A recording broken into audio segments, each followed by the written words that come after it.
Hi, my name is Simon O'Neill. I'm the Clinical Director at Diabetes UK. I've been working for Diabetes UK for nearly 26 years, and I came there from a background as an adult and then a children's nurse within the NHS for 10 years. And I also have type 1 diabetes myself, so I've got a personal interest as well as a professional one.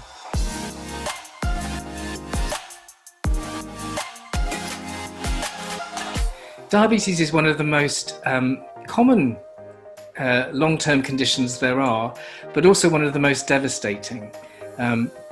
Globally, the numbers are increasing phenomenally, and in the UK, we know that there are about 3.7 million people already diagnosed with diabetes. That's doubled in the last 25 years. Similar numbers in France, actually. But worryingly, we know there's another million people who probably have type 2 diabetes and haven't even been diagnosed yet, but are already potentially developing some of the long-term complications. Diabetes always seems quite simple because it's just not being able to control the level of sugar in your blood. Sounds very easy. But the trouble is that if that isn't done properly, it can really lead to many long-term complications. So diabetes is the leading cause of blindness in the working age population. It's a leading cause of amputation. It's a leading cause of heart attack, stroke, and heart failure. So it affects all systems in the body, and people have to manage it themselves 365 days a year. You don't get a day off, and it's not easy to do so. So people really struggle with the management of it and maintaining that good level of control for many, many years.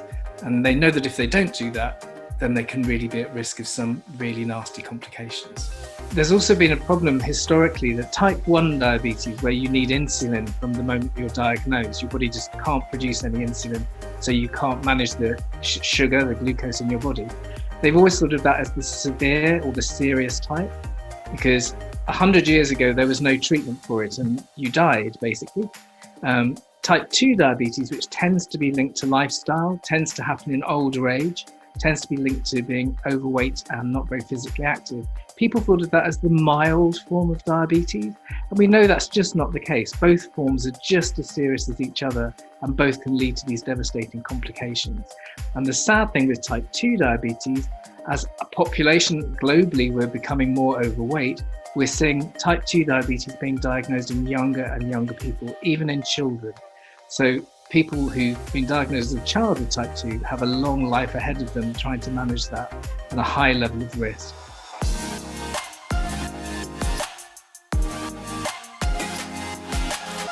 Currently in the UK at the moment, there's about 3.7 million people diagnosed with diabetes. It's a similar number in France, actually. But we know there are also probably another million people in the UK and probably in France who have type 2 diabetes, but it hasn't been diagnosed yet. But I think the worrying thing is the scale with which it's growing. When I first started at Diabetes UK in 1995, we knew there was 1.4 million people with diabetes, and it's now 3.7 25 years later, 26 years later. So it's the scale with which it's increasing. Now, most of that is down to type 2 diabetes. We're seeing it, as I said, in younger and younger people, but strangely, type 1 diabetes is also increasing, and we don't know why that is, because it's a genetic disease, but it's also an autoimmune disease. There's no reason why that should be increasing, but we're seeing more people being diagnosed with type 1 as well. So it's a global rise in both types.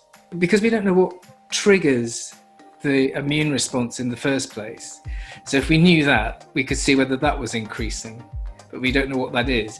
But it could be that there are more environmental triggers for type 1, more chemicals, more allergens, whatever they might be. We just don't know exactly what's happening, but we're certainly seeing more, and at younger ages as well.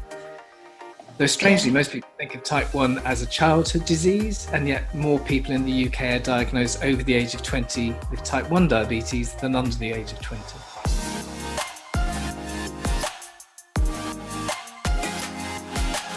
In Diabetes UK, we're always interested in how technology can actually support and help people with diabetes. We have good drugs, but we know that technology is one of the key things which improves people's outcomes in life. And that's not only for day-to-day management, but it's also for diagnostics. One of the problems with diabetes is particularly linked to foot problems. And we know that people tend to, over time, lose good circulation, to their feet and lower legs. That leads to nerve damage, so they then can't feel anything. So the horrible story you hear is the person who thinks their feet are absolutely fine, but they've actually stepped on a pin 2 days before, and by the time they notice it, because they don't feel anything, they've already got a really serious foot problem. And that's why diabetes is the leading cause of amputations, non-traumatic amputation.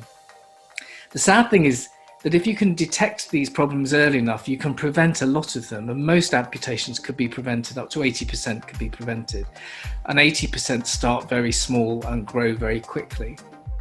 So we were interested in this project because obviously it's looking at certain elements of gait and foot problems, one of which is called Charcot's foot, which is a particular complication of diabetes, where basically the bones in the foot collapse due to abnormal pressure being applied. And once people have that, it takes them several years to actually recover from that if they can. Sometimes, sadly, it leads to amputation. So we were really excited by this project, of the idea that if you could actually identify people who may be at greater risk of developing some of these problems through technology, that could not only prevent amputations, but could also save lives. And so it seemed an exciting project to get involved in.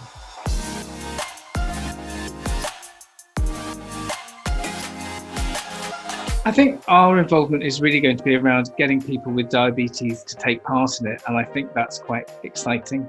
I think really exploring how technology can really make a difference in that way to really change people's lives.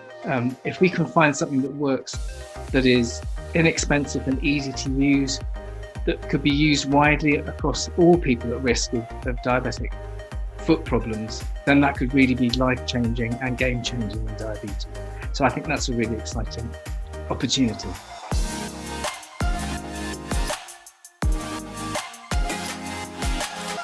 I think at the moment we can't detect some of these problems early enough, and we don't have enough access to podiatry services in the UK, certainly, that everybody with diabetes can have their feet checked by an expert in that. It just doesn't happen. So it's normally the practice nurse or the GP who might look at the foot. If we had some way of detecting cheaply and conveniently to identify those people at the highest risk of going on to develop these problems, then we could really target those people and get them the help they need to prevent the problems happening. Prevention is always far better than cure, and especially in diabetes, as I said, foot problems lead to amputations, sadly, very, very often. We know that if you have one amputation, it's very likely that you'll have a second amputation at some point, and your life expectancy really goes down. So identifying these people early and preventing the problems, and preventing issues arising and really giving them the treatment they need at the time they need it is potentially huge and potentially a really exciting development in diabetes care.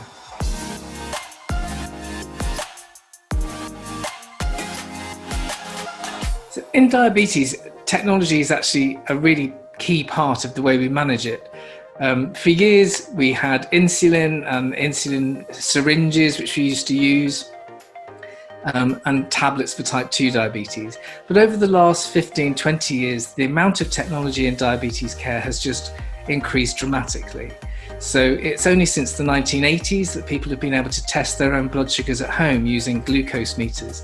They used to take 2 minutes to do a test back in the 1980s. They can now do a test in 5 seconds.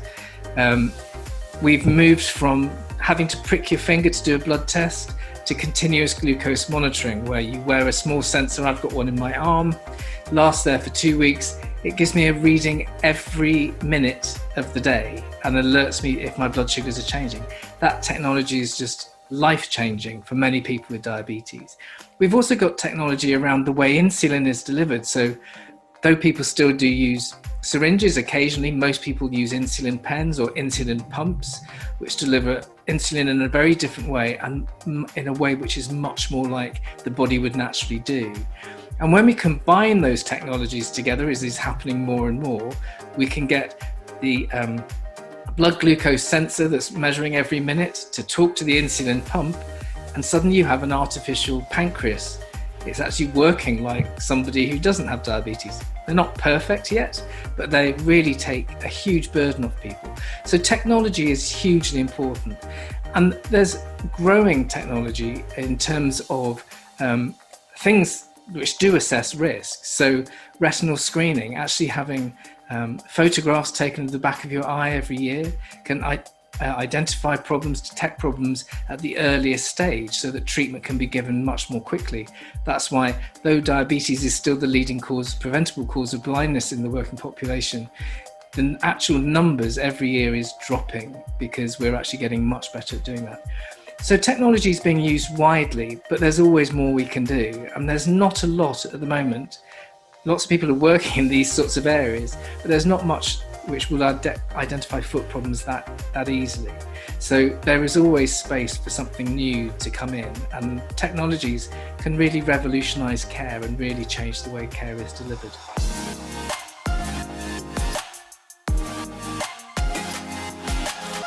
Our plan at the moment is, it started out quite locally in the south of England. So we have a regional office in the southeast of England and we have groups of people with diabetes who meet regularly. And our initial plan was to try and encourage some of those people to take part and get the team to come and talk to them and get their interest and to sort of help find people to be the guinea pigs for the research. We also, talking to the team further, we promote research projects, and so we're looking at how we can promote that. A lot of our members, 300,000 people we talk to on a regular basis, are really interested in how research can help improve the lives of people with diabetes, and they want to get involved and they want to take part. So in the near future, people will be able to come on to our website and see if they can get involved in this project and how they can do that. So we'll promote it in that way as well. But I think it's also the results. One of our biggest roles is when new technology has been proven to be beneficial, how we can help get that to be used within the NHS, to be used more widely. Access to technology has always been slightly difficult because it costs money. But if there's something that's good, that's really going to make a difference, we'd want to work with the team and the companies to try and see how we can get this embedded into everyday clinical practice, if we can get it to work.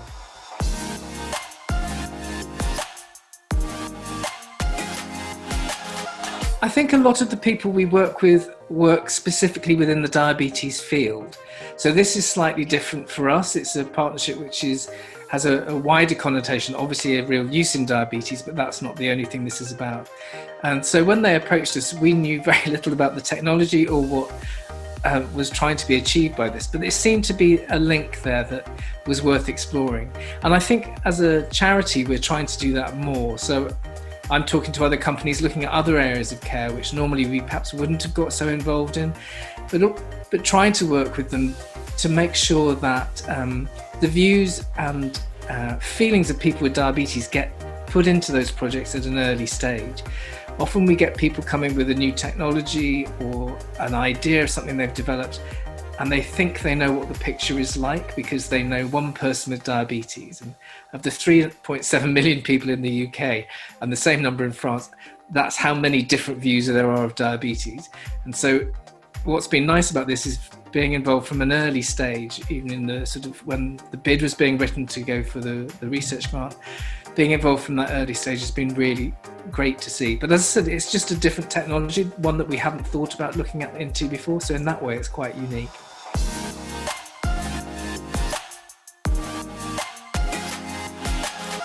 I think what's exciting about this is how many partners are involved, that it's, partners in France, throughout the UK as well. I think that's been really important to bring together all sorts of different people. It's not just the technicians, the people with the expertise in developing software, etc. It's also the researchers, it's people living with diabetes and other long-term conditions. So I think that juxtaposition of everything is a really exciting project. Makes it more complex to manage, but that's all part of the enjoyment of these things. And what's been great to see is that the level of enthusiasm across all partners to be involved and to really try and make this work. From a diabetes perspective, that's what you really need. You need engaged people who are really committed to a cause and really committed to trying to develop something, and that is here in Shedloads, you know. So really pleased to be a part of that.